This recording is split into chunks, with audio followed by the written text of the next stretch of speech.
Muy buenas tardes a todos y todas. Bienvenidos al Salón Verde de la Facultad de Derecho de la Universidad de Buenos Aires, en donde se va a realizar la presentación de los libros Tecnologías Innovadoras para la Justicia y Lógica Informática, Derecho y Estado, del profesor Antonio Anselmo Martino. Ambos libros son de la edición 2021. El libro Tecnologías Innovadoras para la Justicia, de la editorial Astrea, quien se encuentra aquí, su director Alejandro de Palma, y el libro Lógica Informática, Derecho y Estado, es de la editorial Grisley, Perú. El profesor Antonio Martino es profesor emérito de la Universidad del Salvador, Argentina, y de la Universidad de Pisa de Italia. Asimismo, ha sido profesor adjunto en esta casa de estudios. Para iniciar la presentación del libro, le daremos la palabra a Alejandro de Palma, de la editorial La Ley. De Astrea, perdón. Bueno, gracias. Buenas tardes. Lo mío es muy breve. Voy a decir dos palabras del autor y de los motivos que nos llevaron a publicar esta obra. Antonio es una persona que sorprende con cada cosa que hace, con su actividad o hiperactividad permanente, que todos los que lo conocemos somos testigos y lo padecemos a veces. Y es un prócer de la informática, porque él fue precursor de esto, desarrolló a partir de 1976, con su ingreso a Pisa, lo que fue la informática jurídica en Italia, un argentino desarrollando la informática jurídica en Italia. No es poca cosa. Bueno, este hombre que ejerció la profesión como pocos, que ha participado en innumerables causas muy loables, que no viene al caso mencionar, a partir de su ejercicio profesional y su formación académica en filosofía del derecho, en ciencias políticas, logró plasmar todos los requerimientos del abogado y del magistrado en lo que es el desarrollo de programas que sirvieron para agilizar todo lo que es el manejo de datos, que es la informática, aplicada al derecho. Y este libro, que es de edición reciente, viene a recoger la experiencia de tantos años. No es un libro improvisado, sino que trae toda la experiencia recopilada de décadas y la aplicación práctica de lo que a él le tocó hacer. Entonces, en este libro breve, pues se ve pequeño, trae muchas enseñanzas que creo que van a ser muy ricas para la gente de la justicia. Y por supuesto, porque acá él dice aplicación en tribunales y en estudios jurídicos. Por algo lo dice, no es solo tecnología para la justicia, sino que trae otras enseñanzas que nos van a resultar muy prácticas a los que amamos el derecho. Muchas gracias, Alejandro de Palma, de Editorial Astrea, por acompañarnos. Ahora sí, vamos a dar lugar a los expositores que van a hablar sobre ambos libros. En primer lugar, le vamos a dar la bienvenida al doctor Luis Francisco Lozano, quien es magistrado del Tribunal Superior de Justicia de la Ciudad de Buenos Aires.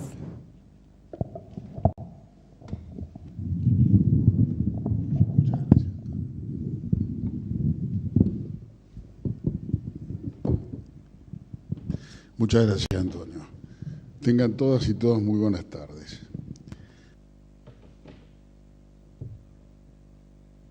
Yo he elegido... No, me parece... Hola. A ver. Ahora está abierto.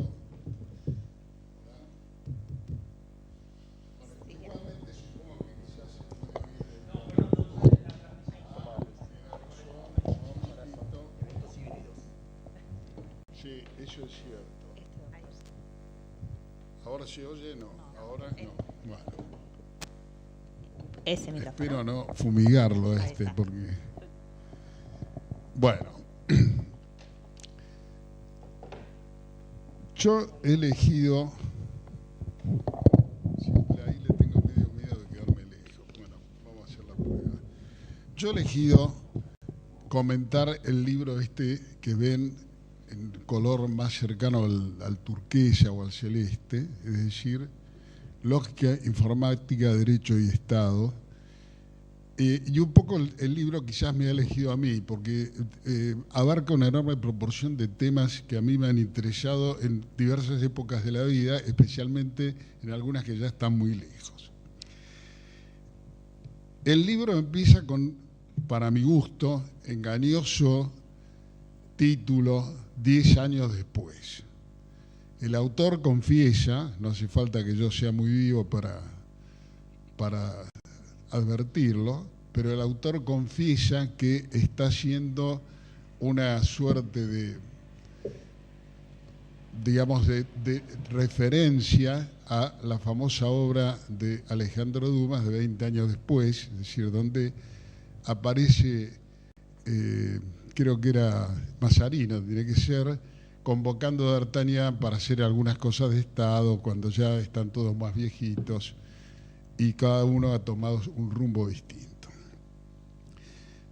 La verdad es que uno podría leer perfectamente bien 20 años después y no tendría demasiado inconveniente en entenderlo. Están todos distintos, están todos más viejos, algunos se han convertido en antimonárquicos, están en la fronda, otros están, no se sabe ni siquiera muy bien a dónde, y en líneas generales me parece que el que está más envejecido es Alejandro Dumas, especialmente en su ideario. El caso es que esto no es lo que ocurre con los 10 años después de Martino. En 10 años después uno empieza a darse cuenta que le están trayendo una serie de trabajos que no están articulados exactamente por formar parte del mismo libro, sino probablemente por formar parte de una personalidad que tiene un rumbo en la vida y que lo sigue de un modo inconcuso. Pero ciertamente, y esto creo que es un mérito de la obra, podría ser leída separando capítulos. Es decir, algo que me acabo de confirmar Antonio cuando me dice, a propósito de un comentario acerca de los cuentos cortos, que un autor que él, digamos, toma como un académico importante, me parece que me dijiste Bobbio, y si no, no importa, pero le comenta que nunca escribió un libro, sino que escribió muchos artículos, pero todos sabemos que sus artículos suelen ser publicados, me refiero a los de Bobbio, con algún título que los une, y uno encuentra que es casi como si estuvieran escritos coherentemente como parte de un libro. Bueno, pero lo cierto es que la obra recorre más de medio siglo de trabajos que tienen que ver con la lógica, con la informática, con una meditación acerca del derecho y del Estado. Y me parece que arranca de temas que en alguna época en esta facultad, creo que no es el caso ahora, pero en alguna época en esta facultad eran temas sumamente relevantes, probablemente para pocos, uno de ellos quien está a mi derecha, el otro Carlos Alchurrón, con quien también Antonio ha escrito, y exportaban ideas al mundo. En esa época arranca con un artículo de Carlos Alchurrón y de Antonio Martino que se llamaba Lógica sin verdad, o algo muy similar. Arranca la idea de que la lógica es básicamente un sistema sintáctico, es decir, uno podría elaborar una lógica diciendo cuáles son los enunciados permisibles en un lenguaje, los que tienen algún sentido, podría establecer reglas para pasar de los unos a los otros sabiendo cuáles son los llamémoslos afirmables o los que pertenecen al sistema, y no tener ninguna referencia para estos. Esto ya es un quiebre muy profundo con lo que era la idea de la lógica, donde uno está pensando en que las premisas son un conjunto de enunciados que, si son verdaderos, obligan a que la conclusión sea verdadera siempre y cuando estemos dentro de un razonamiento válido. Básicamente, en el caso del silogismo, que es lo que uno piensa rápidamente acá, premisa mayor, premisa menor, si ambas son verdaderas, la conclusión tiene que ser verdadera. Pero estamos pensando en verdad.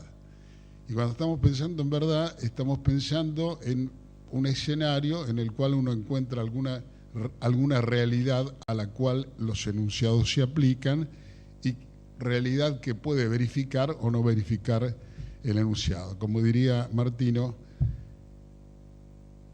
dice Tarski, entre comillas, la nieve es blanca, si el enunciado de la nieve es blanca, sí, solo sí, la nieve es blanca, sin comillas, es decir, si la realidad da este estado de cosas. Bueno, esto es un arranque, y el arranque es, la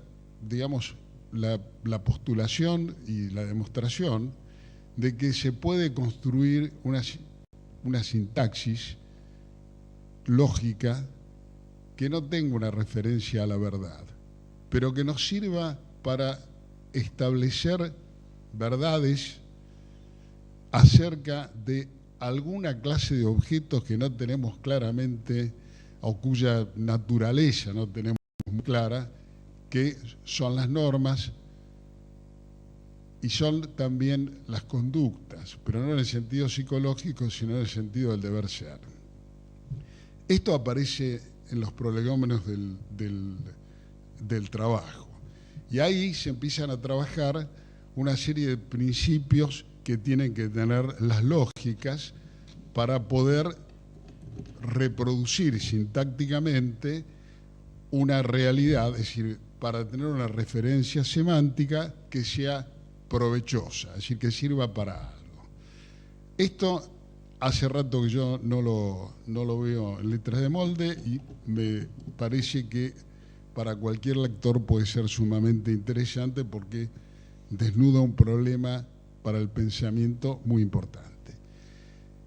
Es altamente probable que cuando lo escribieron, o quizás poco después, hayan tenido en miras establecer procedimientos o procesos informatizados que permitieran llevar esto a las máquinas, a las computadoras. Es decir, que permitiera llevarlo a un procesamiento electrónico de estos que hoy estamos acostumbrados a aprovechar, con niveles muy distintos de sofisticación. Pero lo cierto es que todo esto que se ha escrito en materia de lógicas deónticas es algo que, en mi opinión, y no creo que esto sea demasiado difícil de compartir, tiene dos variantes. Una es servir de apoyo al procesamiento electrónico de datos, y otra es servir de apoyo al pensamiento de los jueces.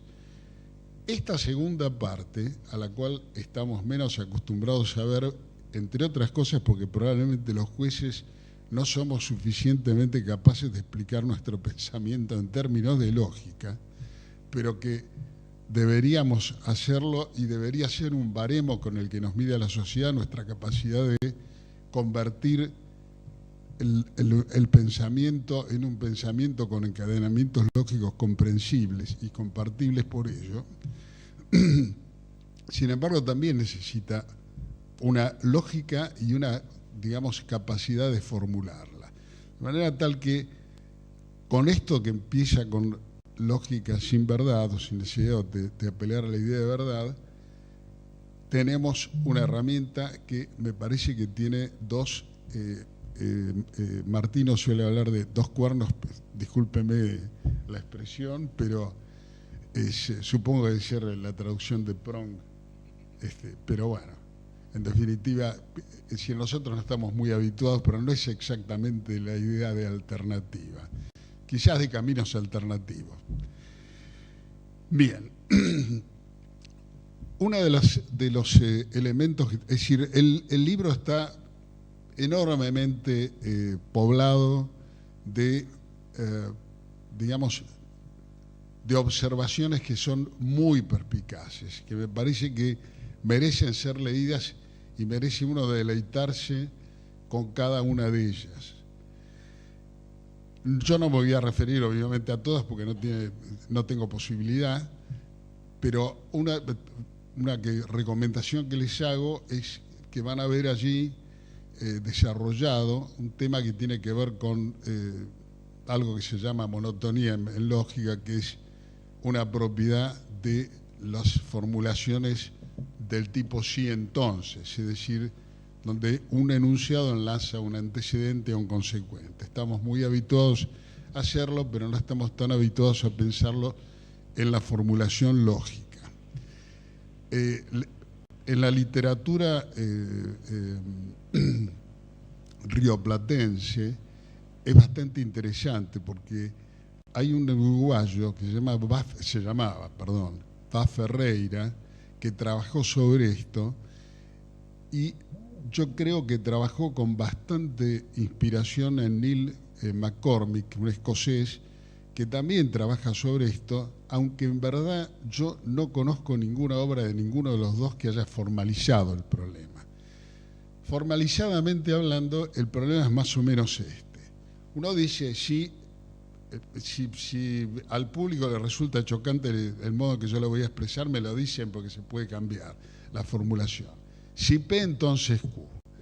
Cuando uno puede decir que esto es un enunciado del sistema, digamos que es algo así como verdadero en un sistema, con perdón de la palabra verdad, Martino, inmediatamente puede decir que si P y R, entonces Q también es verdadero. Es decir, si algo es condición suficiente de una consecuencia, agregar condiciones no implica desvirtuar que es condición suficiente la primera que enuncié.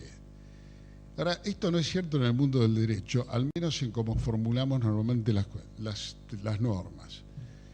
Les doy un ejemplo cualquiera, hay miles, o podríamos generar miles.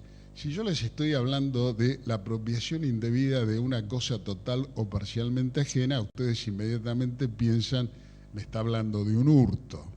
Efectivamente, esto sería P. Q sería, entonces va a la cárcel. Pero si yo le agrego algo, como por ejemplo haberlo hecho con camiseta de Boca, no cambia la cosa. Si en cambio le agrego algo, que es haberlo hecho con ametralladora, eso sí cambia la cosa. Ahora ya no es un hurto, sino que es un robo. De manera tal que ya no puedo sostener la idea de que agregar elementos al antecedente no hace variar la seriedad y efectivamente, Q probablemente ya no es Q, sino que será otra cosa. ¿Por qué? Porque la pena habrá cambiado. Y si le agrego una tercera condición, por ejemplo, el parentesco, puede ser que el consecuente sea lisa y llanamente no Q, no hay sanción. ¿Por qué? Y bueno, porque es alguien que está en una línea, llamémosla sucesoria, y entonces el legislador decide que esto es una excusa absolutoria y se acaba la idea de, digamos, de que agregar al antecedente no varía la veracidad o la validez o la afirmabilidad, en realidad, de ese enunciado hipotético. Bueno, esto es una de las cosas que van a ver bien desarrolladas y yo no les voy a contar la solución de Martino porque si no pierde la gracia el libro. Y además porque probablemente De Palma me va a demandar por invadir los derechos de autor. Claro, lo voy a espoliar, entonces no lo quiero espoliar. Esto es uno de los puntos que pueden ser de verdadero interés allí. El libro va desarrollándose y toca en algunos casos con observaciones, pero que podrían ser desarrolladas. Yo voy a dar un ejemplo de esto. Cuando habla de sistemas expertos, dice que hay un uso del sistema experto que es para informarse, otro uso que puede ser para simular, agregándole enunciados y testeándolos, y hay un uso de control. Y yo me detengo en esto, porque mientras lo leía me acordé inmediatamente de una discusión enardecida que presencié en la ciudad de Nueva York entre jueces.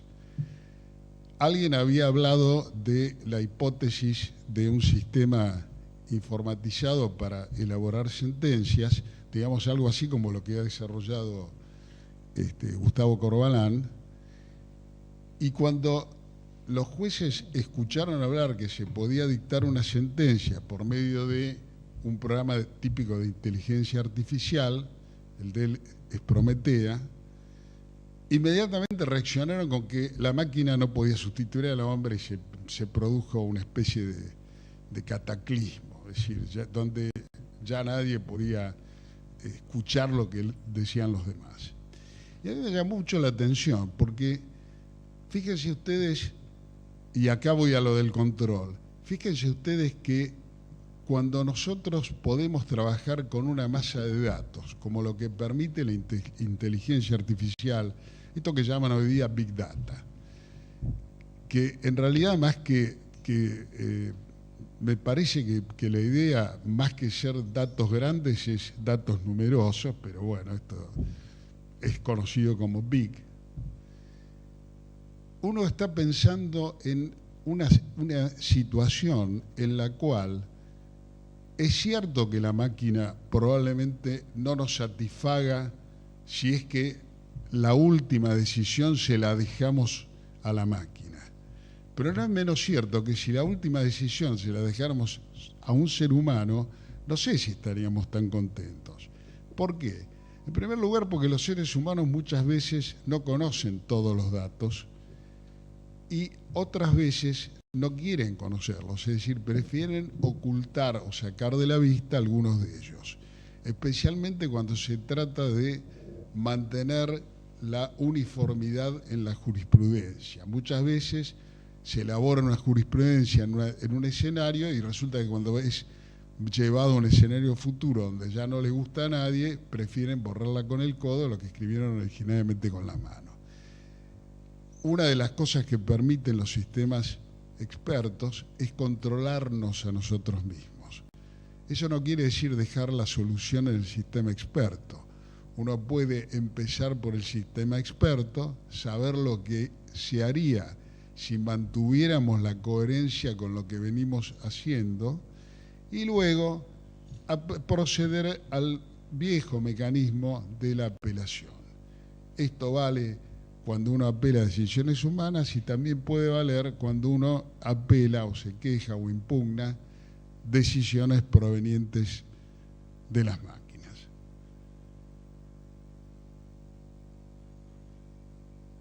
La realidad es que no es común apoyarse en este tipo de observaciones y me parece que ahí tenemos digamos, algo como para desarrollar.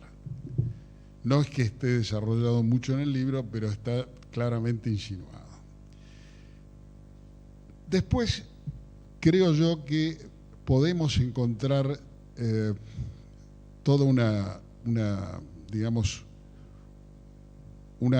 concepción que tiene que ver con qué pasa cuando cuando avanzamos hacia un estado que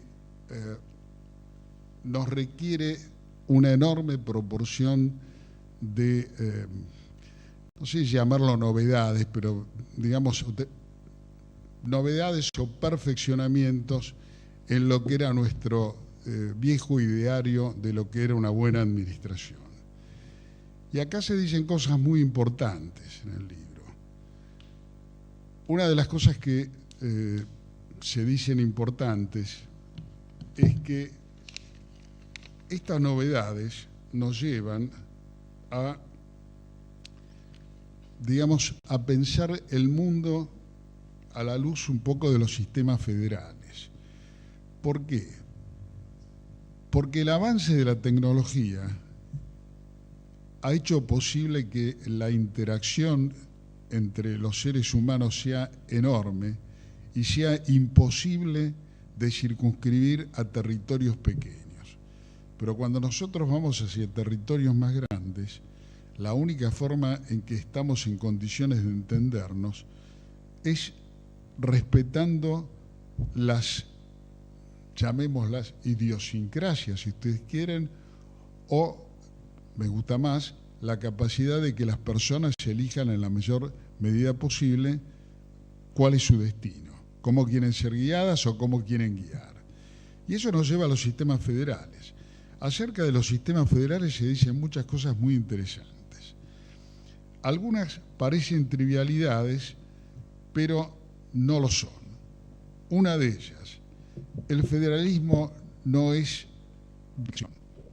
Bueno, el federalismo genera un escenario propio de la duplicación, sí, esto es cierto, pero el federalismo exitoso no es duplicación.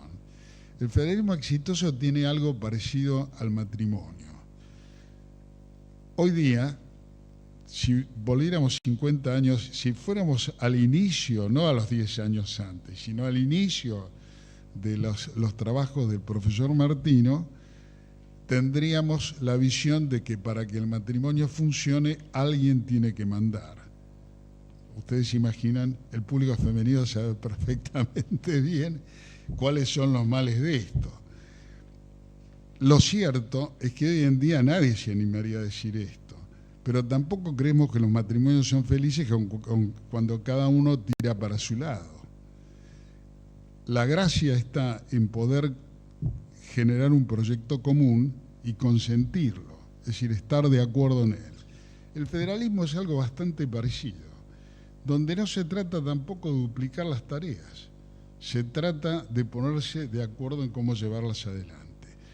Y acá hay otra cosa que también se dice sumamente importante, que es que toda esta revolución tecnológica y toda esta interacción que se da en el mundo requiere, por un lado, libertad, especialmente la creatividad la requiere, y por el otro lado, estandarización. Si no empezamos a estandarizar lo que es susceptible de regulaciones generales, no regulaciones opresivas, sino regulaciones que nos puedan poner, digamos, por ejemplo, las reglas de tránsito, pero los carteles de tránsito también, no estamos en condiciones de convivir. Si podemos expandir esto, estamos en condiciones de facilitar enormemente la convivencia. Entonces, libertad y estandarización son dos necesidades de la época, pero también es cierto que no son tan fáciles de conciliar. Es decir, son como el matrimonio, hay que ver cómo se armoniza una cosa con la otra.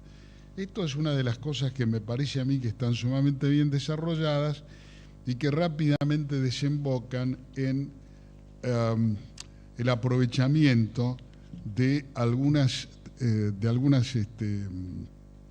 formulaciones de tipo internacional a las cuales la Argentina no está muy habituada, pero a las cuales deberíamos habituarnos y probablemente en algún momento vamos a tener que hacerlo. Por ejemplo, una de las cosas que están mencionadas y se trabajan es digamos, las reglas de calidad en la administración y el gobierno de la cosa pública formuladas por la OCDE, es decir, por la Organización para la Cooperación y el Desarrollo Económico. Ustedes saben que la Argentina tiene suscrito un documento para ir dando pasos progresivos hacia la incorporación, pero la verdad es que Perú y Bolivia están incorporadas con carácter previo. Esto también tiene que ver con que nosotros no tenemos un verdadero compromiso como sociedad con esto. Sin embargo, a la larga vamos a tener que entrar, y ahí me parece que el llamado de atención que implica el libro está a la altura de los tiempos, aunque no sé bien cuándo fue escrito, porque probablemente no sea de las últimas palabras que hay en la publicación. Otra cosa que me parece de una enorme perspicacia es, todos estamos preocupados por el problema de la democracia y estamos preocupados, digamos, aún partiendo de la idea de que la democracia directa es una imposibilidad física, estamos todos preocupados por hacer que la voz de cada uno de los individuos que convivimos en la sociedad sea escuchada en la decisión pública en la medida mayor que esto sea posible. Ustedes saben que las constituciones más recientes en el territorio argentino, las locales en general, incorporan elementos de democracia participativa, de presupuesto participativo, etc. De hecho, la ciudad donde estamos en este momento ha tenido una preocupación enorme por esto. Y ahí una de las cosas que están desarrolladas en medida, digamos, en grajea, pero están claramente expuestas, es que las administraciones modernas requieren que podamos hacer esta participación en función de intereses sectoriales o individuales sin caer en la asamblea permanente, que en definitiva no sirve para desarrollar los intereses ni sectoriales ni individuales. Bien, la síntesis que yo haría es: el libro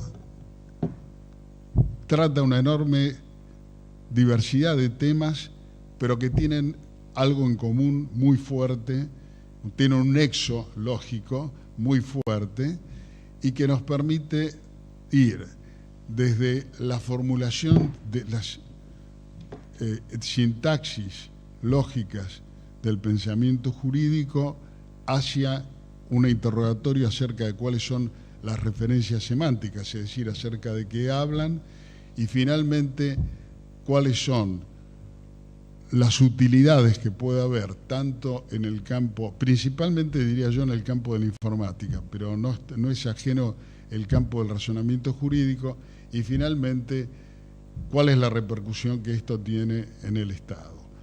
Hoy día me parece que esto es, digamos, es una preocupación de mucha actualidad. De hecho, si no es el último número del Economist, que es una revista de divulgación que debe ser una de las que tienen más repercusión en el mundo, trata precisamente de cuáles son los últimos desarrollos de la inteligencia artificial, cuáles son sus costos, cómo esto lleva a lo que hoy día llaman aprendizaje profundo, y cómo el modo en que se está manejando esto puede llevar a la concentración del poder. Es decir, son todas temáticas que en definitiva van a encontrar, si no expuestas, en algunos casos sí, en otros no, pero seguramente anunciadas en el libro. Es decir, es un libro que le ha salido sumamente completo.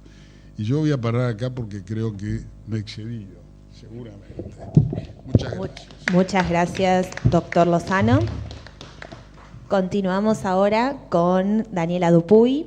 Daniela es fiscal especializada en delitos informáticos, es directora de la Diplomatura Internacional en Ciberdelincuencia y Tecnologías en Investigaciones de la Universidad Austral. Bueno, muchas gracias. Buenas tardes a todos. Doctor Martino, mis felicitaciones, antes que nada, porque realmente me gustó muchísimo su libro.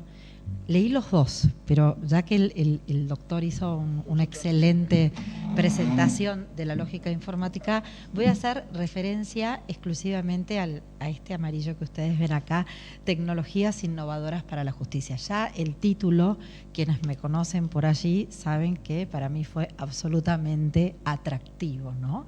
Las tecnologías innovadoras para la justicia.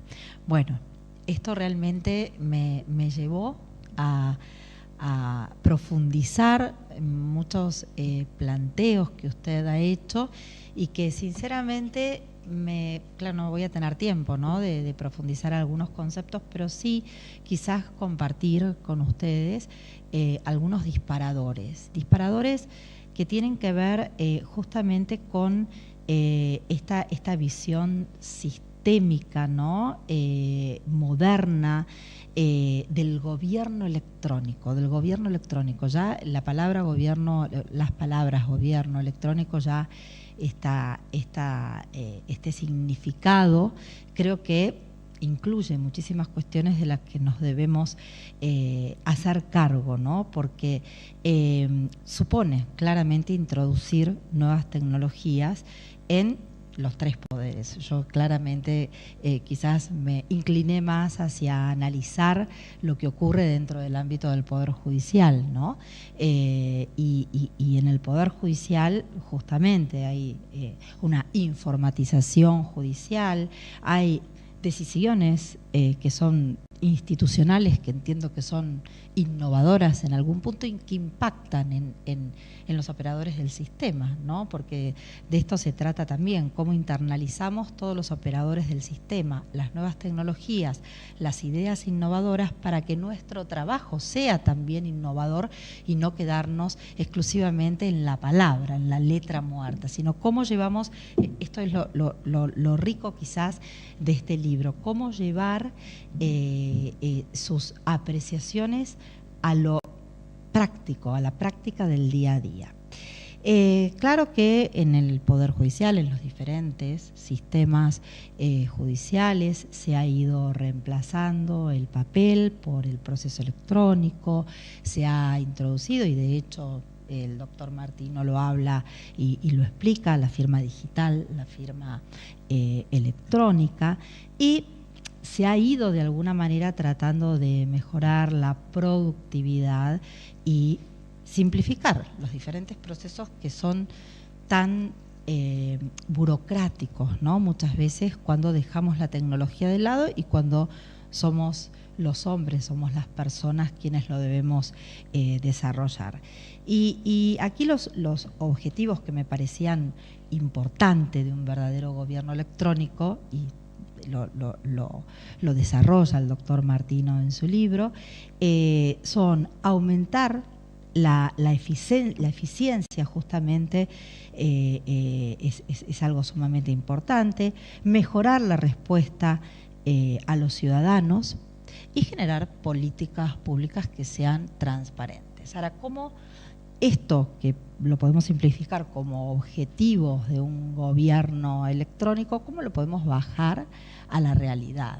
Y hoy, si quienes estamos en la justicia, ¿no?, en el día a día, yo creo que las nuevas tecnologías nos atraviesan, ¿no? No podemos bajo ningún punto de vista dejarlas de lado. Y muchísimas cuestiones que desarrolló el doctor Martino en su obra, a mí en lo personal me han tocado, y en lo laboral me han tocado de forma directa. Me toca trabajar en un ámbito de las nuevas tecnologías donde muchísimos conceptos que usted toca en el libro son los que desarrollamos en un ámbito de justicia, al menos de la justicia de la ciudad, pero de la justicia de diferentes sistemas procesales de la República Argentina también ocurre. Cuando ya la justicia tiene que innovar para que las investigaciones criminales sean más ágiles, más eficientes, no tenemos otra alternativa que ir, ¿no?, que acudir a las nuevas tecnologías. Y ya nos encontramos con investigaciones que tienen que ver con digamos, con la transnacionalidad, con autores que se encuentran en otros países, con víctimas que se encuentran en diversos países y con evidencia digital que se encuentra alejada en extraña jurisdicción. Entonces, ¿cómo hacemos para validar? ¿Cómo hacemos para poder hacernos de esa evidencia transfronterizamente y decir, bueno, señor juez, esto que ustedes ven aquí es exactamente lo mismo que se encontraba alojado en un servidor en Estados Unidos. Bueno, ¿cómo lo hacemos si no a través de una correspondencia algorítmica, de un valor hash, de una denominación nada más y nada menos que matemática, pero tecnológica a la hora de validar una evidencia digital, ¿no? Y en este sentido, y el doctor Martino también hablaba de este aseguramiento de evidencia, de la volatilidad que hoy implica la evidencia digital para desarrollar ciertas actividades. Y claro, cómo de alguna manera tendemos también a resolver los conflictos en un ámbito de sistemas modernos, de sistemas procesales modernos, donde nos atraviesan las nuevas tecnologías, cómo tratamos de focalizar los operadores del sistema para resolver los conflictos de las personas de una manera más eficiente, de las personas, de la ciudadanía, porque el doctor Martino justamente hablaba de esta respuesta o mejorar las respuestas a la ciudadanía. Desde el Poder Judicial creo que es uno de los principales objetivos, ¿no? La ciudadanía son claramente nuestros clientes a quien debemos responder y darles una respuesta adecuada a sus necesidades. Entonces, cómo las nuevas tecnologías nos permiten brindar una resolución del conflicto adecuado a la necesidad del ciudadano que viene y nos trae, por ejemplo, su denuncia, su petición, etcétera. Y creo que aquí también deberíamos hacer referencia a cómo, no solamente a cómo bajamos, digamos, o aplicamos un gobierno electrónico eficiente, a lo que podría llegar a ser puntualmente investigaciones en el ciberespacio, investigaciones transnacionales, la necesidad de profundizar los mecanismos de cooperación internacional, sino también cómo simplificamos de alguna manera la burocracia estatal. Esta burocracia que tarda tanto, pero tanto llegar a la Z cuando hoy claramente hay tecnologías, hay software, inteligencia artificial que nos permite simplificar y llegar muchísimo más rápido a ese resultado que nos lleva hoy años, pero quizás con saber que existe una tecnología determinada, aplicada a determinado proceso de automatización, nos puede llegar a resultados, a llevar a resultados y a logros muy fehacientes y muy correctos a nivel administrativo. Entonces acá va el reto, ¿no? El último reto. Y el reto es, que usted, doctor, también lo hace referencia en su libro, es cómo concientizamos, cómo los operadores del sistema nos adaptamos a esta nueva tecnología, cómo cambiamos, tengamos la edad que tengamos, ¿no? Este switch que venimos teniendo hace tantos años, quienes nos manejamos o quienes nos desarrollamos, por ejemplo, en un ámbito judicial, cómo nos adaptamos a estas nuevas tecnologías. No hay otra alternativa, capacitándonos, sabiendo que existen estos softwares, sabiendo que existen las nuevas tecnologías y cada vez son más para poder aplicarlas. ¿De qué manera? Por ejemplo, yo cuando leía el libro decía, bueno, ¿cómo puedo aplicar estos conceptos a mi trabajo diario? ¿No? Porque de eso quizás se trata, de que no quede en una simple lectura de lo que debería ser, sino de cómo podemos aplicarlo en nuestro día a día, cualquiera sea el trabajo que desarrollamos, sobre todo en una administración pública como la que el doctor Martino intenta o desarrolla, mejor dicho, en este libro.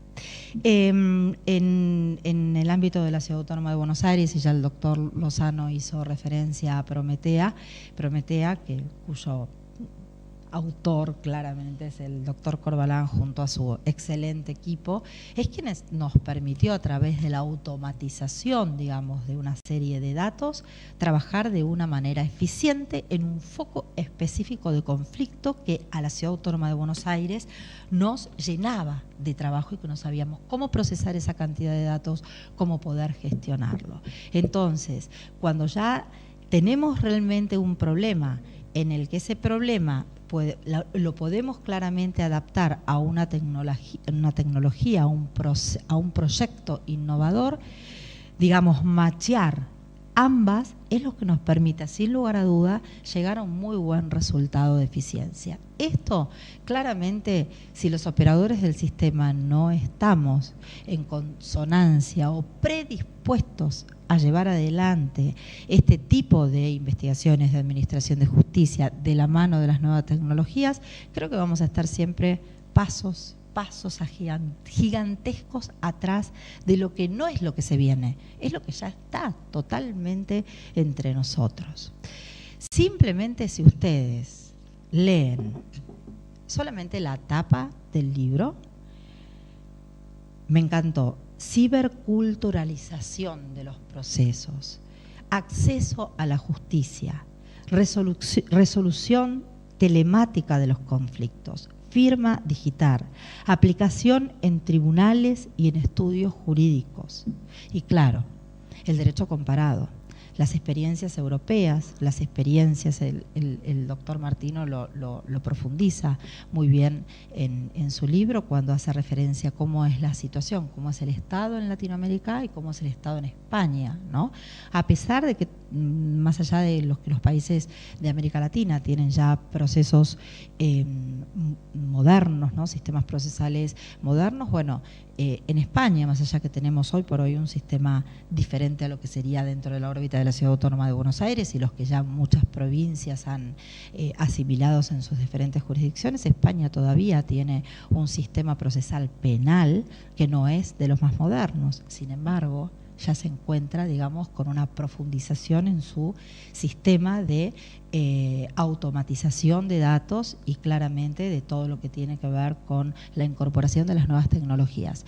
Y no solamente en lo que la administración de justicia se trata, sino en los códigos procesales penales. ¿Sí? Allí las nuevas tecnologías están incluidas a través de las diferentes herramientas tecnológicas de última generación que permiten a quienes, a los jueces, a los fiscales, poder llevar adelante investigaciones a la altura de lo que también utilizan los ciberdelincuentes, por ejemplo, ¿no?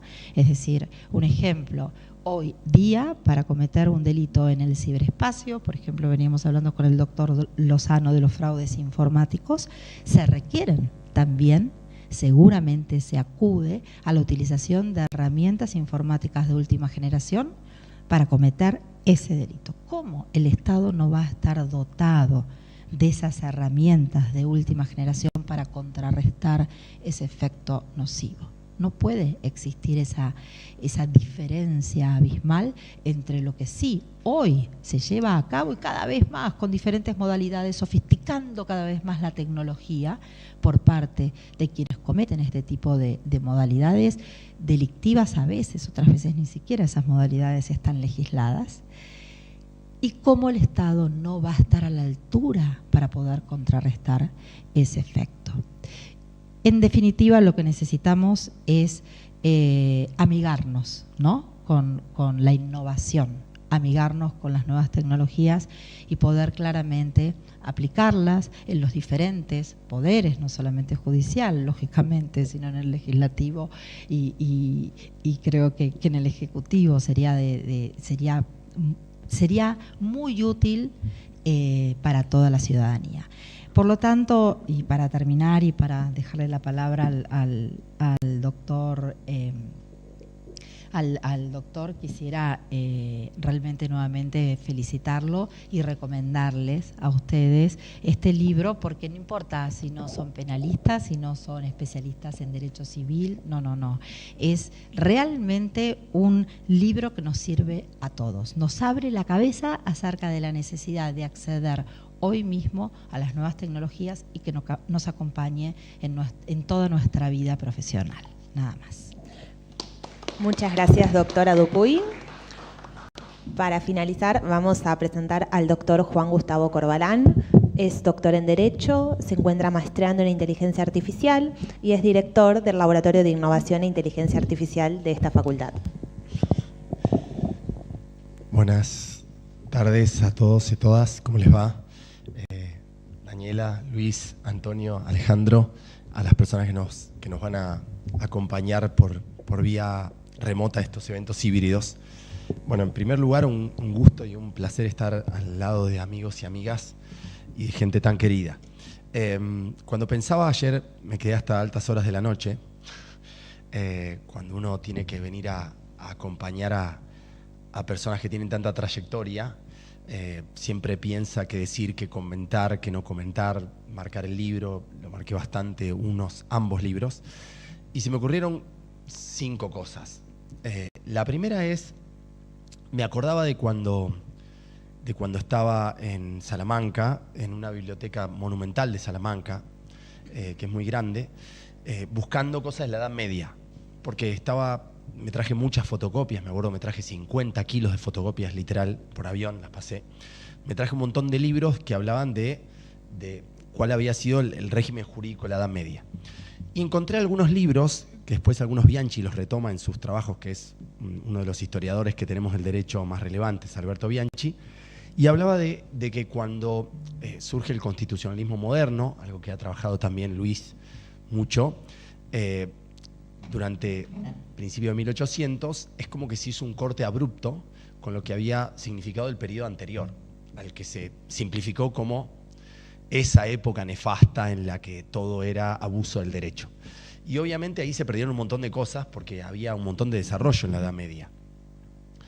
Con la tecnología suele pasar un fenómeno parecido. Cuando la tecnología avanza y produce cosas disruptivas, los que se venían ocupando hace tiempo de la tecnología es como que quedan en, no, eso es viejo. Ahora lo nuevo es esto. Entonces es como que se producen, pero no pasa solo en la tecnología, como pasó con un periodo histórico muy grande, como fue la Alta y la Baja Edad Media. Entonces, Antonio, y esto es lo primero que quería decirles, para mí es más un homenaje, además de que estoy presentando los libros, porque cuando uno no se olvida de sus raíces, a mí me encanta leer la historia y las raíces de las cosas, uno aprende que el mundo no se inventó ayer y que en general suele ser un devenir de capas, de estratos, de gente talentosa, de gente que ha hecho mucho por disciplinas, que a veces no es que quede en el olvido, porque no es el caso de Antonio, pero sí de alguna forma quedan solapadas por conceptos más rimbombantes, por categorías más, llamémosle, vendibles o fetiches, ¿sí? Los sistemas expertos en el mundo de la informática existen hace un montón de tiempo, pero ahora tienen mejor traje, digamos. Es como que el deep learning, la IA en los últimos 10 años han realzado un montón de cosas y es como que lo nuevo se lleva por delante lo, entre comillas y muchísimas comillas, lo viejo. Entonces me parece que y con esto termino lo primero que quería decir, me parece que leer a Antonio es obligado por 2 razones. Primero, porque la única forma de dar avances sostenibles en cualquier cosa que uno haga es teniendo en cuenta lo que pasó, el pasado. Es decir, el pasado me refiero es lo que se escribió, lo que se hizo, las lecciones aprendidas, los costos de aprendizaje que se han hecho sobre ciertas cosas, que por suerte con Antonio los hemos charlado y eso a las personas que les prestan atención o a quien le presta atención te sirve para construir el presente, pero fundamentalmente el futuro. Porque ciertos problemas no se inventaron ni ayer, ni antes de ayer, ni vienen con una tecnología en particular, sino que son problemas históricos. Eso es lo primero por lo que hay que leer a Antonio, porque en definitiva muestra un devenir de más de 50 años de cómo pensar cómo la tecnología impacta en 2 grandes mundos. Por supuesto en el derecho en general, pero en la filosofía del derecho en el particular y yo diría en una subespecie que es en cómo razonamos el derecho, cuáles son las teorías de argumentación o de análisis del derecho y cómo eso se entrelaza con la tecnología en sentido amplio. Cuando digo en sentido amplio me refiero, por supuesto, a la informática como, digamos, el conjunto de tecnologías que se agrupan bajo esa categorización informática. La segunda cuestión por la que es lectura obligada a Antonio tiene que ver con que hizo algo que en general en Argentina creo que no es que no se hizo más, sino que de alguna forma se diluyó, él mismo lo reconoce en el libro, que es hacer eventos interdisciplinarios convocando a los máximos referentes del mundo en esas disciplinas o subcampos de investigación. ¿Sí? Desde el 81 al 94, esos famosos 5 congresos que Antonio los destaca en el libro, además de que era gente muy talentosa y muy importante a nivel mundial, lo relevante es que se estaba haciendo algo que era súper disruptivo y quizás no se tiene la noción de cuán disruptivo era. Porque, digamos, por eso se estudió abogacía la mayoría de gente. Ahora hay un fetiche por la tecnología que a Antonio ahora incluso lo pone en el libro, en la edición 2009, no en esta, que es, bueno, ahora es como que es un fetiche. El movimiento Legal Tech ya es monumental a nivel. Ya la informática, en mi opinión, por supuesto, está dejando de ser la informática. Ahora la tecnología está ocupando un lugar central en el derecho en sí. Solo basta ver las empresas que se dedican al Legal Tech. Es una cosa increíble y hay que ver la currícula de Harvard y la currícula de Stanford para ver hasta qué punto el derecho se está ocupando de lo que nosotros conocemos como la tecnología, como si fuese algo subyacente y algo manifiestamente accesorio, que obviamente no lo comparto. Entonces yo creo que eso es lo primero que quería decirles de Antonio, que es una suerte de, así como Foucault escribía arqueología del saber, acá sería como la arqueología de la informática y el derecho. Entonces, si vos querés saber qué pasó en los últimos 40 años en materia de informática y derecho desde Italia, pero también fundamentalmente desde Argentina, hay que leerlo, Antonio, porque es algo que te tiene que llevar a reflexionar sobre a dónde estamos yendo, porque hay cosas que se plantearon desde hace muchos años que no están resueltas y que hay un montón de enunciaciones que nos sirven para entender mejor el contexto de lo que vamos viviendo. Lo segundo que quería decirles es, me lo anoté, es que acá hay, al menos me parece que hay dos aspectos muy relevantes. Por un lugar, y esto tiene que ver con el ser humano que está detrás de los libros.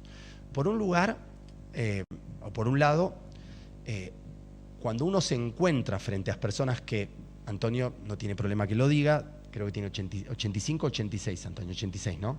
Años. 84, por cumplir, 85. Bárbaro. Entonces, una persona de 85 años que escribe en un libro, olvídense del papel, digamos, está escrito, digamos, en uno de los libros que se presentan hoy aquí, que está sentado acá el director de la editorial, Alejandro de Palma, y que a su vez viene insistiendo en hackear la forma en la que se gestionan y en la que uno tiene una concepción de estas herramientas. Ahora voy a hablar de eso, sobre las herramientas o sobre los medios. Me parece que eso es admirable y me parece que las generaciones, los que estamos en otra generación, no importa si somos super centennial, ultra centennial, Z, Y, H, vieron que cada 5 años ya empiezan a haber nuevas generaciones. Tenemos que entender, y hablo en primera persona, tenemos que entender que las personas que tienen mucha trayectoria y mucha experiencia tienen que ser valoradas, pero no solo porque creemos que sabe mucho y porque déjalo pasar porque creo que sabe, sino porque hay en las generaciones actuales una especie de no sé cómo decirlo de manera para una presentación del libro, así que lo voy a decir extremadamente coloquial, un manifiesto ombliguismo. Es decir, nos miramos a nosotros, vemos tutoriales, somos unos genios, tenemos 22 años, tenemos una startup, podemos acceder a un montón de cosas. ¿Qué me puede enseñar alguien?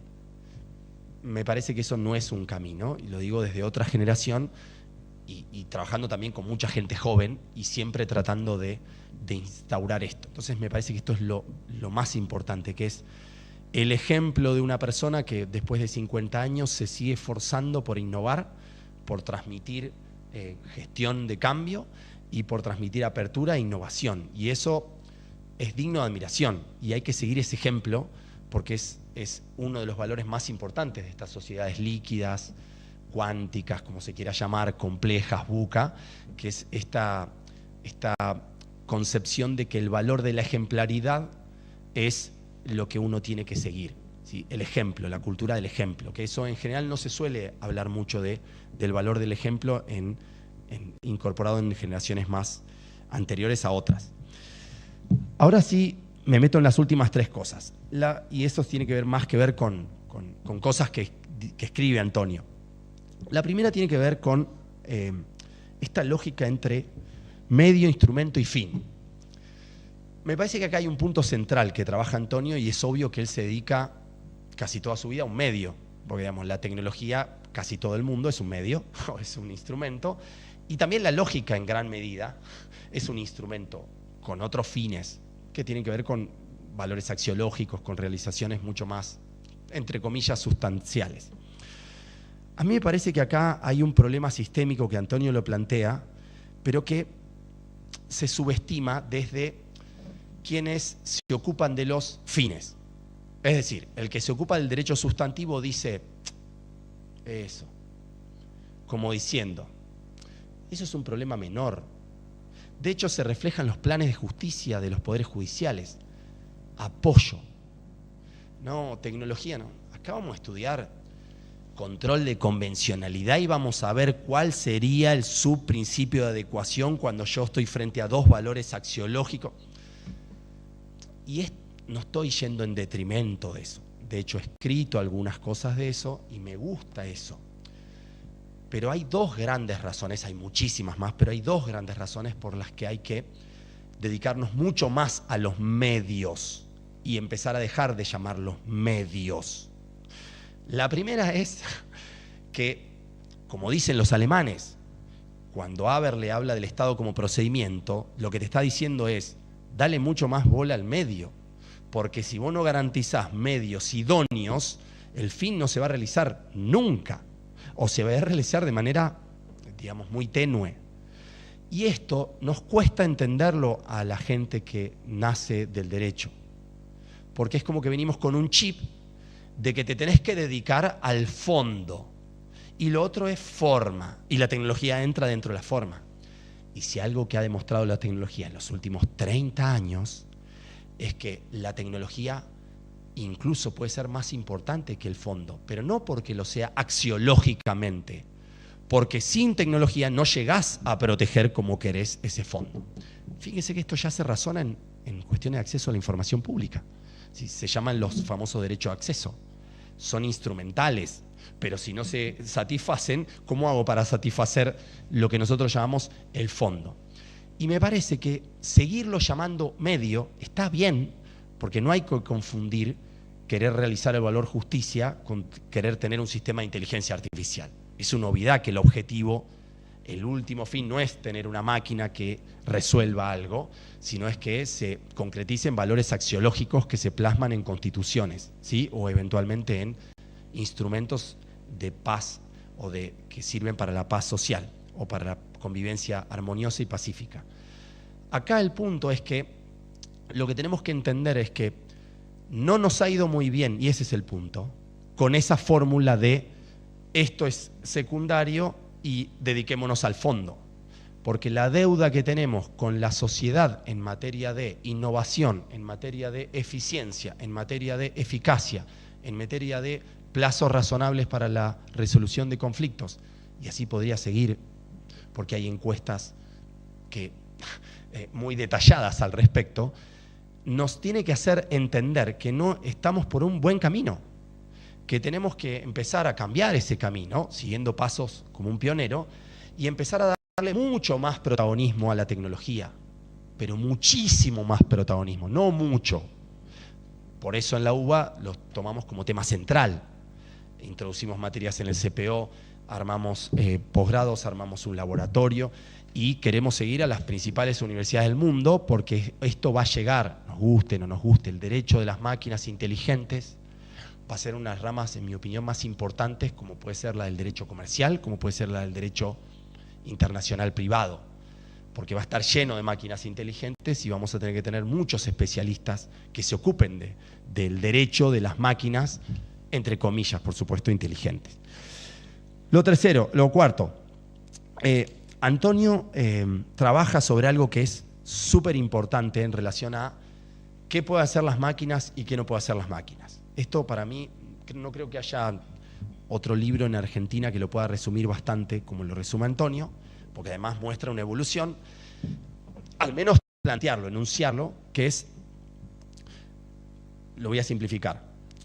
Antonio habla de bottom-up y bottom, o sea, de arriba abajo y de abajo arriba, y hace, digamos, no lo voy a tratar, y te voy a tratar de no complejizarlo, pero es el rol de la inducción, el rol de la deducción, el rol de lo que se llaman los condicionales, ¿sí? Él habla de condicionales derrotables, el rol de las lógicas monotónicas y de las lógicas no monotónicas, es decir, sigue toda una tendencia que yo la comparto, de hecho, en mi tesis doctoral yo traté de seguir esas lógicas del Churron, Bulligin, von Wright, etcétera, que Antonio lo sigue, es de la escuela esa, de los lógicos.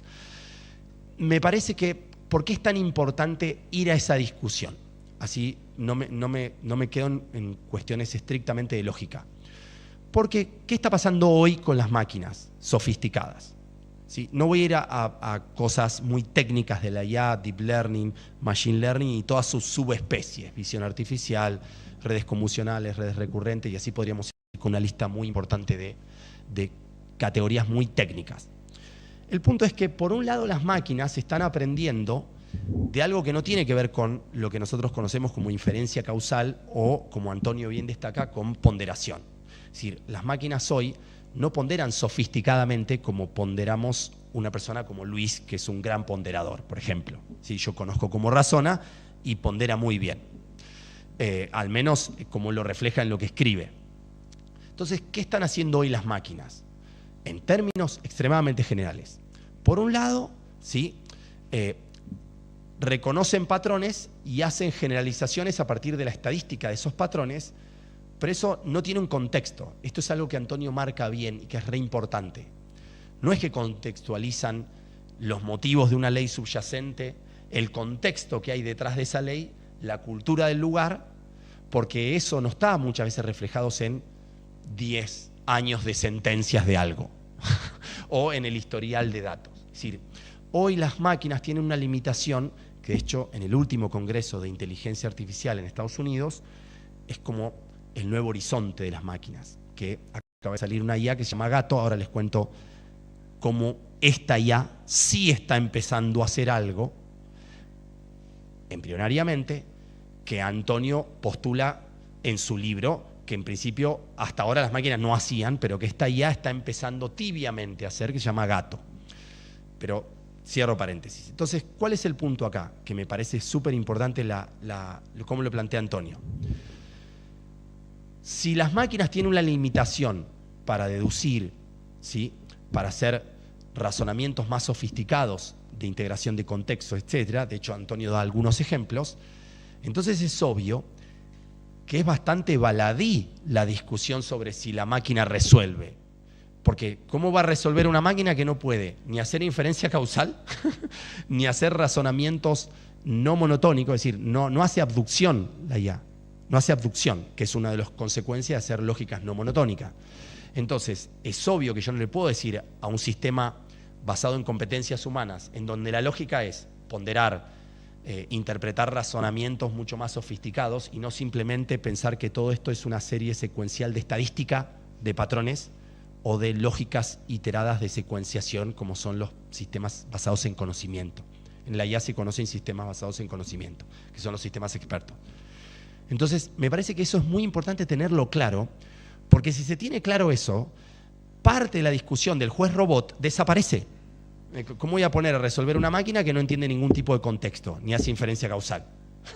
Es decir, no tengo que llegar a la discusión del juez robot si tengo claro algunas cosas que se plantea Antonio en el libro. Y digo porque las plantea fantásticamente, ¿sí?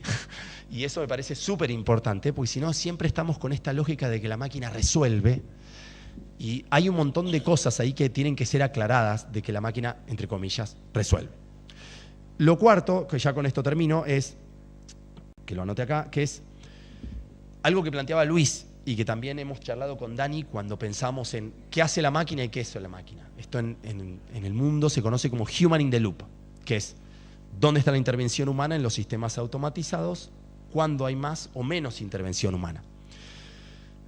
Antonio trae acá una anécdota, estoy spoileando chiquito, un poquito, de que él lo llamaba, me lo anoté, Informática Jurídica Documentaria de Gestión y Decisión, en 1985, y los franceses, como él reconoce, dijeron, mirá, esto es informática de apoyo a la decisión. Hoy, por eso es tan importante repasar la historia, hoy la mayoría de discusiones tienen que ver con software, sistemas de IA, sistemas automatizados, etcétera, que sirven de apoyo a la toma de decisión. Servirán de apoyo para traer estadística o recopilar datos. Por ejemplo, Daniela en su unidad de cibercrimen necesita urgente cada vez más sistemas inteligentes que filtren y reconozcan patrones de posteos de las redes sociales. Son cientos de miles de millones de datos. No hay forma, si que Daniela tenga humanamente, ya lo hemos medido, no hay posibilidades humanas de entender o de razonar toda esa cantidad de posteos con un equipo humano. Es imposible. Bueno, entonces se necesitan software que hagan esto. Y esto nos lleva a otras problemáticas, que serán hasta qué punto lo que el software me da puede ser o no puesto en crisis, porque hay sesgos, porque hay discriminación, porque los datos son sesgados, porque en definitiva termina siendo peor la solución que propone el software, entonces no es un buen input para tomar una decisión. Pero es otra discusión. Y esto me parece que está bueno a partir del libro de Antonio, para ir despejando este famoso juez robot, que es como una especie de cliché que se dice mucho, pero que cuando uno lo analiza se queda un poquito vacío de contenido, al menos termina siendo como una especie de oxímoron. Con esto termino. Galo. Sí, y acá sí me voy a algo súper sofisticado porque hay que decir algo del libro de Antonio, de uno de los libros. Este es un poquito más. Hay algunos libros que si no tenés base de lógica y no has leído a una rama de la filosofía del derecho, se te va a poner espeso el tema.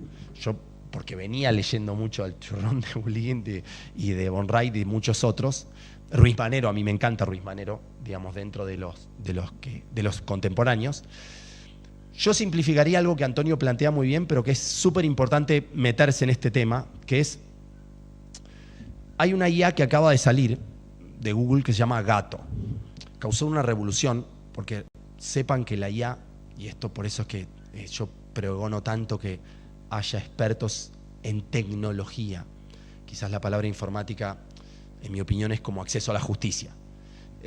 La tutela judicial efectiva es un concepto que recarga el anterior concepto y que refuerza todos postulados nuevos que después de, digamos, que el acceso a la justicia es una categoría anterior, que la tutela judicial efectiva quiere empoderar. Yo creo que la tecnología disruptiva o la IA empodera la palabra informática y la pone en un lugar mucho más de vanguardia. Está claro que en una simple síntesis extrema todo es software. Eso está claro, pero es como decir, bueno, es todo derecho, Juan. El programador nos ve como todo derecho. Y eso lo tenemos que aclarar. No. Yo te entiendo que todo es derecho, normas para convivencia. Pero acá una cosa es derecho consumidor y otra cosa es doble homicidio. No tiene la misma. Bueno, esto pasa en la informática.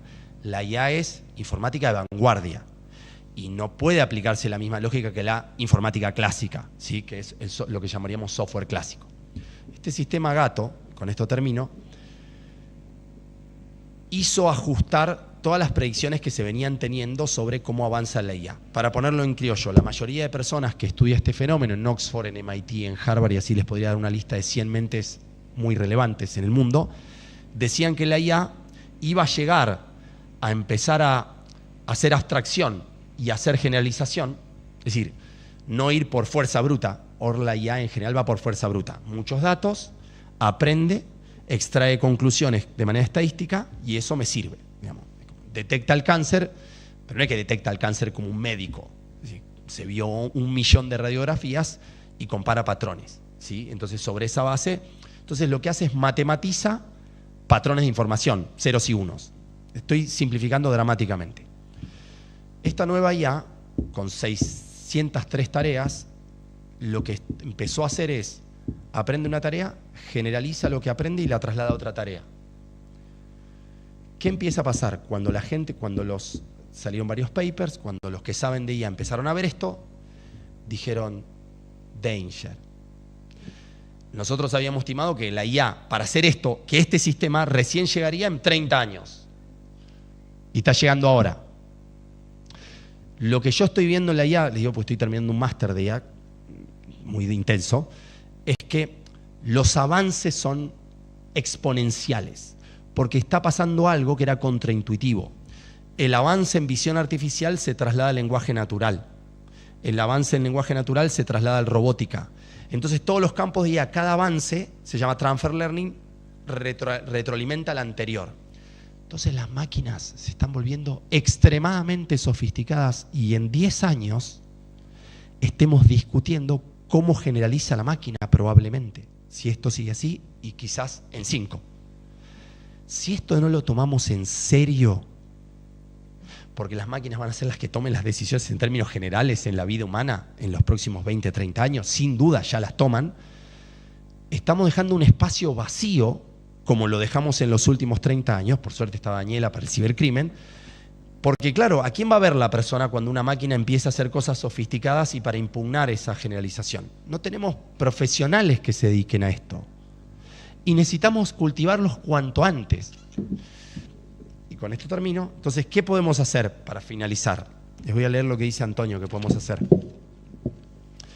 Para que estas máquinas que se están volviendo extremadamente sofisticadas y que van a regir la mayor cantidad de cosas que hacemos en nuestras vidas, tenemos, cito textual, resulta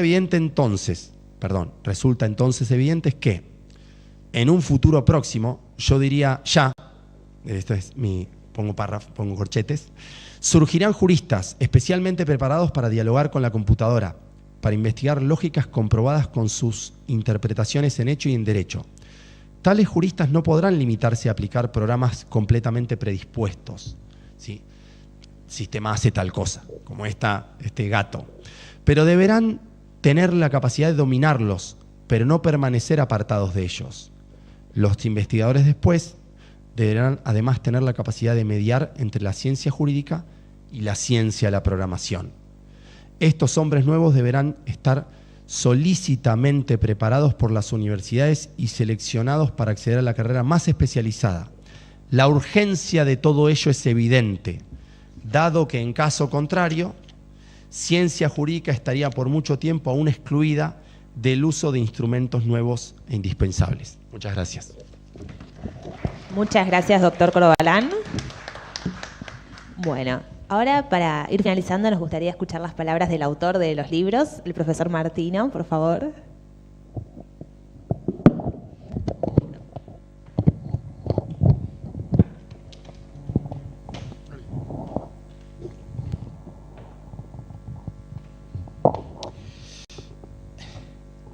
Yo comienzo con agradecimientos. Agradezco a Antonella su coordinación precisa y efectiva. A los 3 oradores, Juan, Daniela y Luis, haber sido creadores en lo que dijeron. Como yo tengo mucha suerte, aprendí hoy y me voy lleno de ideas y con todo lo que aprendí espero poder escribir algo, pero de inmediato. A mi amigo y editor, siempre presente y siempre apoyando. Es importantísimo para un autor tener las espaldas cubiertas por el editor. Y a ustedes, el haberse venido hasta acá un día lleno de trabajos y de ocupaciones, a escucharnos y a decirnos, si quieren después, lo que se les ocurra. Gracias a todos. Yo soy un tipo de suerte. Lo dice mi mujer. Probablemente probablemente sea una manera muy sofisticada de decirme, mira la suerte que tuviste casándote conmigo. Puede ser que sea una argumentación. Pero es cierto, he tenido mucha suerte porque cursando Derecho en la facultad, en esta facultad, tropecé con Ambrosio Luca Gioja. Y Gioja, cuando fui a dar a su examen, que era Filosofía del Derecho, me puso una nota que se llama Felicitado por la mesa. Yo no sabía que existía, fui a averiguar, existe. Entonces tengo no solamente sobresaliente, sino sobresaliente felicitado por la mesa. Y ese día, Gioja me dijo, venga a trabajar con nosotros, usted. Entonces le expliqué, mire, yo no puedo venir porque tengo muy pocos recursos y tengo que trabajar. Lo lamento mucho, pero tengo que trabajar. Y entonces Gioja me dijo, mire, Martino, usted es un tipo inteligente, va a hacer plata. Y dentro de 20 años va a decir, caramba, ¿por qué no me voy al Instituto de Filosofía del Derecho? ¿Por qué no nos cortamos estos 20 años? Muy inteligente y seductor. Me mató, ahí nomás dejé todo y me puse a trabajar con él. Me voy a Italia y lo conozco a Norberto Bobbio, que fue una revelación en todo sentido. El primer día que fui a escuchar una clase de él era La Révolte des Égales, que la leía además en francés. Los muchachos no entendieron un pito, pero para mí fue una clase excepcional. Y después de la clase me tomó el brazo y nos fuimos desde Vía Santo Ottavio hasta su casa por debajo de las calles abovedadas de Turín, y él comentándome lo que había escrito, lo que había dicho. O sea, una suerte extraordinaria. Después me llamó Georg Heinrich von Bricht para trabajar con él en Finlandia, en Helsinki, que él llamaba Helsingfors. No, claro, porque él pertenecía a la parte sueca entonces lo decía en sueco, no permitía decir Helsinki, me pareció una cosa así chabacana. Y así conocí un montón de gente y sigo conociendo gente, y con toda esa gente, claro, al final, aunque uno no sea inteligente, termina aprendiendo cosas, basta tener un poco de curiosidad. Todo lo que se requiere es curiosidad. Si ustedes tienen curiosidad, no importa si tienen 85 años u 8 años. Van a querer aprender lo último. Ahora va a haber que ocuparse bien de este nuevo lenguaje. Bueno, yo me acordaré el nombre. Por el cual un investigador de Google se puso a trabajar con este lenguaje, le dio resultados tan buenos que pensó que era consciente. Lo echaron. Esto es de estos días. Así que hay que ponerse a trabajar, basta tener un poco de curiosidad. Y volviendo hacia atrás, yo me traje de dónde empezó todo esto. Antes de los 4 congresos que hablaba Juan, que fueron muy importantes, publicamos en Informática y Diritto, una revista, un trabajo que se llamaba Lógica, Informática, Derecho. 1979. Acá empezó todo. Lo traje para que a vos te va a interesar mucho leerlo, pero por favor me lo tienen que devolver porque es el único ejemplar que tengo. O los que no crean, pero acá empezó todo. Y todo está lleno de anécdotas. Antes de irme de acá, yo era considerado el único abogado informático que había en la Argentina. Y no era cierto, porque yo nunca estudié informática. Pero bueno, como la fama era esta, me llama el director, en 1968 me llama el director del registro de la propiedad de la ciudad de Buenos Aires, Scotti. Y me dice, Antonio, vos que sos el único jurista informático, me tenés que informatizar el registro. Y le dije, mirá, no tengo la menor idea cómo se informatiza, lo que era absolutamente cierto.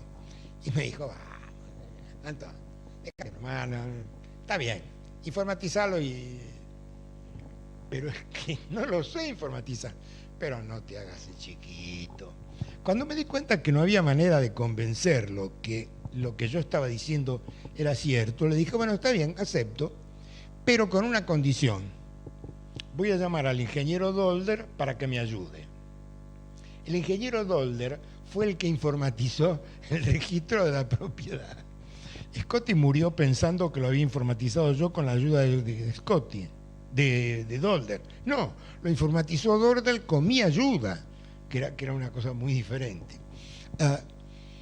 Llego a Italia, empiezo a trabajar en una cátedra, que era cátedra de ciencia política en la Universidad de Pisa. Me llaman del Consejo Nacional de Investigaciones. Un Consejo Nacional de Investigaciones importantísimo que fundó el creador de la radio, Fermi.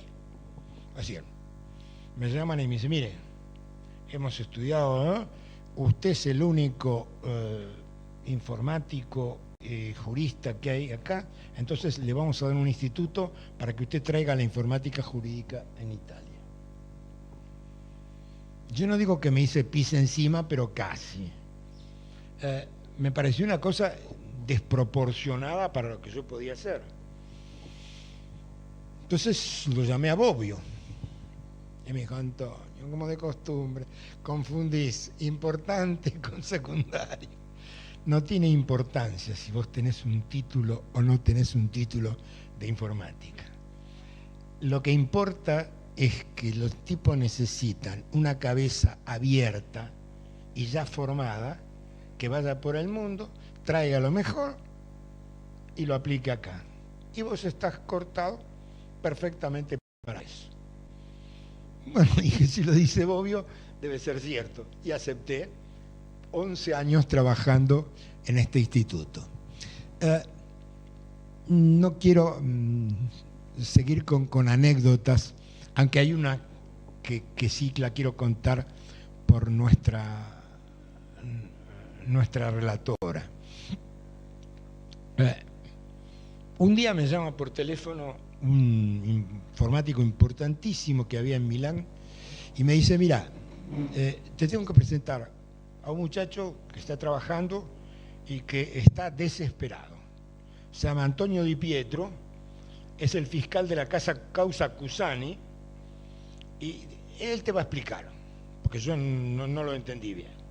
Bueno, me llama, le da el teléfono a Di Pietro y Pietro me dice, mire, estoy desesperado porque tengo una habitación como esta llena de pruebas y no sé cómo hacer el alegato. Y el alegato en Italia es como acá. Si el fiscal se olvida algo, los jueces no están obligados a tratarlo. Entonces el drama del fiscal es, no me puedo olvidar nada. Le dije, mire, ningún problema. Yo le mando una de las investigadoras del instituto y le va a hacer una cosa con un programa que hoy llamaríamos, qué sé yo, No, eso que hacemos las presentaciones. PowerPoint. No era PowerPoint, pero una cosa parecida. Entonces, se la mando, lo hace y estaba chocho. Porque por primera vez tenía todo en el programa. Él no se iba a olvidar de nada porque estaba todo escrito. Entonces, como es un buen actor, y lo transmitían por televisión, la causa Cusani, más conocida como Mani Pulite, la traducían, la pasaban por televisión. Había 20 millones de personas mirándolo. Y el tipo llamando al presidente de la democracia cristiana y diciéndole: perdóneme, presidente, esta factura, que no se la mostraba así, aparecía directamente en la pantalla, esta factura, ¿con qué dinero lo pagó? Entonces Forlani, que era el nombre del presidente, se puso primero blanco, después rojo, después pasó por un color amoratado y le cayó una baba y dijo: no sé. Ustedes imagínense esto en un proceso escrito, decía, le preguntan, ¿de dónde sacó el dinero? No sé. Mientras que eso, que 20 millones de personas viéndolo a Forlani en esa actitud, cayó la democracia cristiana, cayó un partido, cayó un sistema de partidos. Fue mucho más que un proceso en una causa. Y eso, bueno, es divertido haber podido estar. Y ahora todo lo que quiero es seguir estando en este pelotón de punta. Probablemente nunca más voy a llegar como primero, pero estando en el pelotón de punta, pedaleo con ustedes, no importa la edad que tengan, y me mantengo informado. Y me mantengo curioseando. Y algo voy a aprender. Muchas gracias. Muchas gracias, profesor Martino. Bueno, le queremos agradecer a todos los presentes, a quienes están también por el canal de YouTube.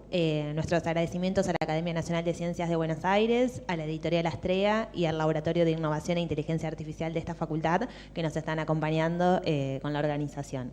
Muchas gracias a los expositores, a Alejandro, el público. No sé si alguien tiene algún comentario o consulta. ¿No? Muy bien. Bueno, muchísimas gracias, Antonio y expositores, y nos estaremos viendo en otra oportunidad. Hasta luego. Muchas gracias.